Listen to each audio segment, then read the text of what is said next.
se pose à midi touche à sa fin. Reste la rubrique incontournable du vautour niçois. Eva Rock, vous retrouvez vos fondamentaux. La télévision, qu'est-ce qu'on regarde ce soir? Là où les putains n'existent pas, c'est le nom du documentaire que je vous propose. C'est sur Arte à 23h50. C'est l'histoire d'Eva Marie, une jeune Suédoise qui est maman de 2 enfants, mariée à un homme violent.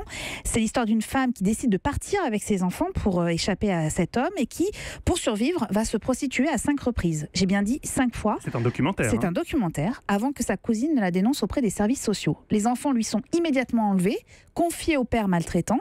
Pendant 3 ans, Eva Marie va devoir se battre pour les récupérer. Le 11 juillet 2014, pour la première fois, elle obtient le droit de revoir son fils dans le bureau des services sociaux. L'ex-mari est présent. Il prend un couteau et la tue sous les yeux du petit garçon.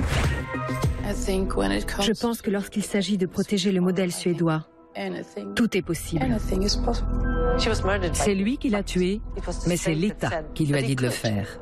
C'est comme si on lui avait donné l'autorisation de la tuer.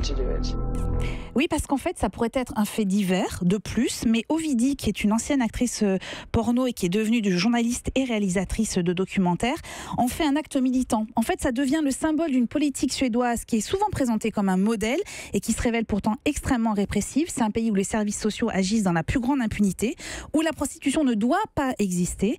Les travailleuses du sexe, comme ils disent, sont de mauvaises mères, sont envoyées en thérapie de rééducation et les clients, eux, sont considérés comme des criminels sexuels. Une politique de répression qui s'exporte par ailleurs, puisque la France a, par exemple, voté en 2016 la pénalisation des clients.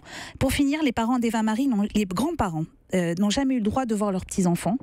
Le père a été condamné à 18 ans de prison, mais a conservé l'autorité parentale. Et quant aux enfants, on ne sait pas où ils sont. C'est à voir à 23h50 sur Arte. Sur Arte. Merci beaucoup, Eva Rock.